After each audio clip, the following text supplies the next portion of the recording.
Welcome to the Swallow's Nest Homestead. Today we're making beef jerky. Beef jerky is very easy to make, especially if you have a dehydrator. You can start with a beef roast. I like to use either a bottom round or a top round roast. You can also use sirloin tip roast, and you can even have your butcher slice it for you ahead of time, but today we're going to hand slice it. So let's get to the recipe. Alright, so here we have a 3-pound top round roast. You can also use eye of round or bottom round or even a sirloin tip roast. I usually go based on what is available at the butcher, and this time they had top round. And this, I think I said, is a little over 3 pounds. So we're going to slice this up against the grain. You can see over here, the grain is running this way in the meat, so we're going to slice across it this way. This makes for more tender slices of meat. You can also use like an electric slicer for this if you have one. It makes it a lot easier. Unfortunately, mine isn't working right now, so we're cutting by hand. This is also much easier if the meat is still slightly frozen. If you buy your roast fresh, throw it in the freezer for a couple hours, and it'll slice a lot easier for you.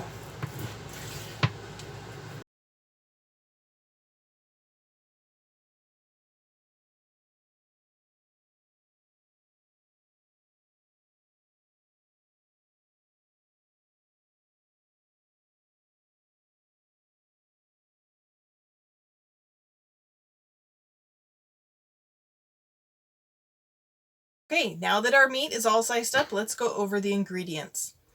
We're going to use extra virgin olive oil, apple cider vinegar, salt, pepper, powdered ginger, cayenne powder, and paprika.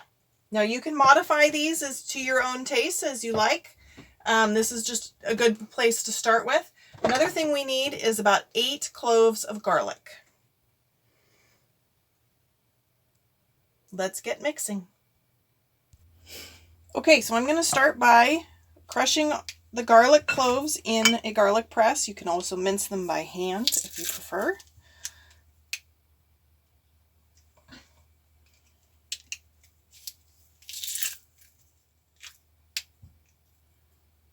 That stuff goes in the compost bin.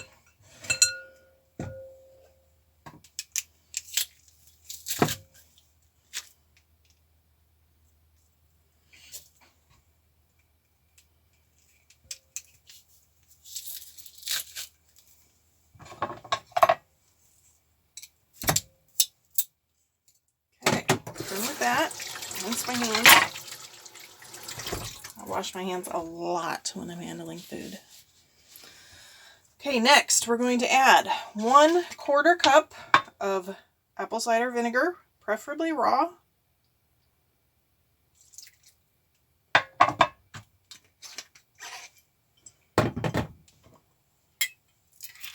And 1/4 cup of extra virgin olive oil.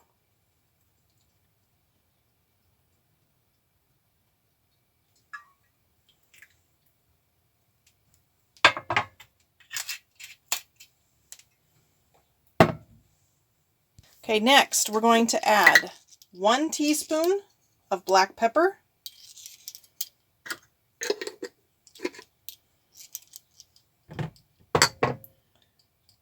a 1/2 teaspoon of cayenne,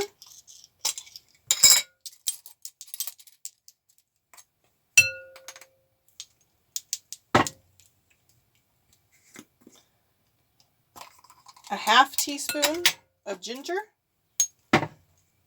Oh, I didn't clean off my spoon. Clean off my spoon. 1/2 teaspoon of ginger.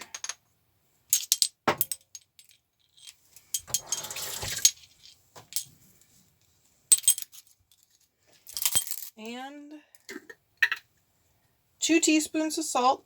I like to use heaping teaspoons because I like it just a little bit saltier, but also because I use larger flake salt, so you need a little bit more to get it go far enough.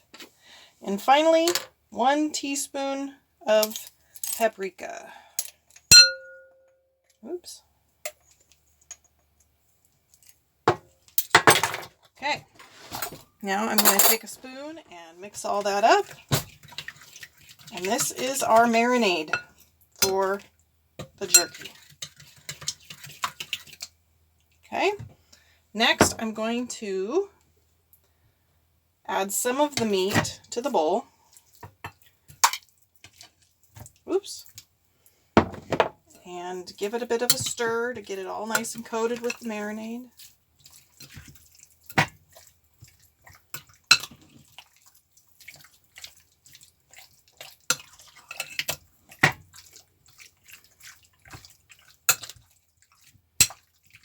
Now I'm going to add the rest.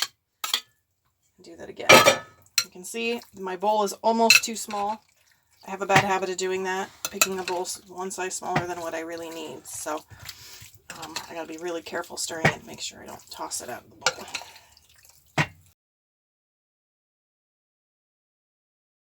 Okay, so you may be asking why I didn't just leave it in the bowl. You can definitely do that. Just put a lid on it and put it in the fridge. I choose to put it in a bag because then I can put it in a much smaller bowl and leave it in the fridge that way because my fridge is really tiny, and this also helps catch any leaks that the bag might have. So now this goes into the fridge for at least 12 hours or overnight. Alright, it's day 2 and it's time to put our jerky in the dehydrator.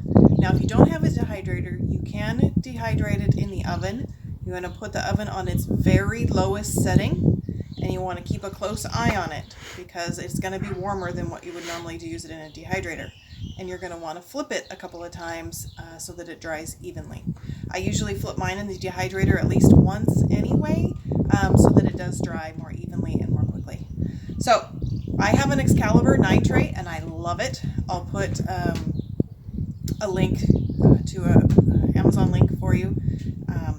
It is very easy to use, it's very efficient, and you can do a lot in it. So we're doing this outside, the dehydrator's outside because that's the only place we have room for it. So get this going quickly. Just going to lay out all those pieces of meat that have been seasoned overnight onto the dehydrator tray. And then once the tray is full, we'll put it in the dehydrator.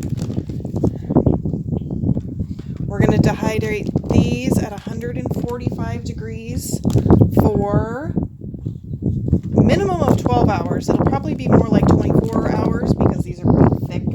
It's going to depend a lot on how thick your slices are.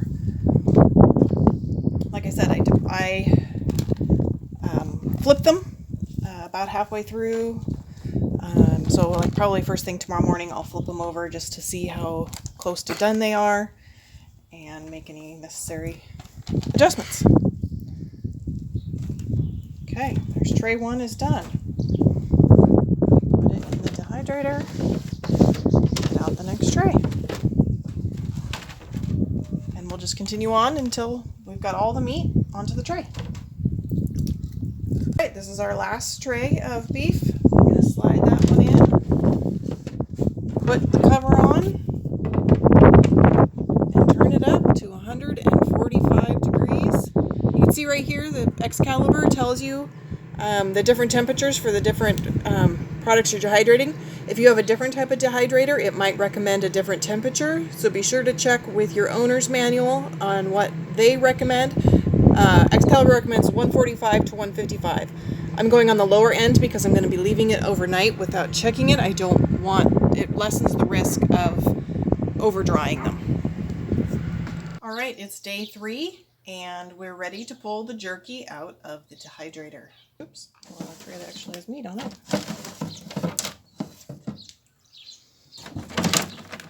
Okay, here's our finished jerky. It's pretty thick, but it is done through. That one looks like it got a little bit over dried, but the rest of them actually look very good. So I'm just pulling them off and putting them into a zip top bag.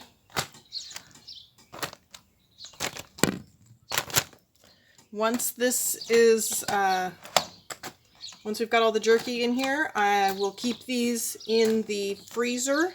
You can also keep them in the refrigerator. Okay, watch out.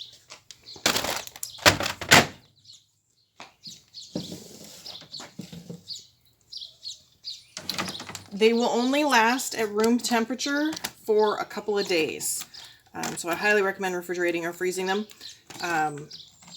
We like to actually take them out from frozen, and my husband takes them in his lunch, and they're nice and thawed by lunchtime, or even just eating them frozen isn't even a big deal.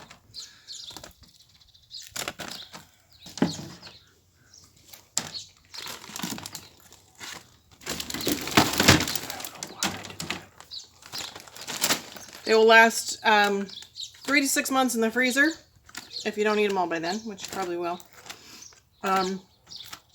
I'd say they probably last a week, maybe 2 in the refrigerator. Just a guess on that one, because we've never actually had it last that long in the fridge, and we usually put it in the freezer. So, okay, and you see there is some fat on here. That's normal because there is fat in the meat. And then I just have to scrub these down with soapy water to get them clean. Here we go. Finished jerky. Thanks for watching. Just so you know, the total weight of our finished jerky was about 1.7 pounds, and that's out of a 3.3 pound roast. So it's almost half the weight once it's dehydrated. And grass-fed jerky in our area sells for $22 to $25 a pound. So you definitely get your money's worth when making it yourself. Thanks for watching. Sorry about some of the wind noise. We're still working on some of the more technical details. Don't forget to subscribe.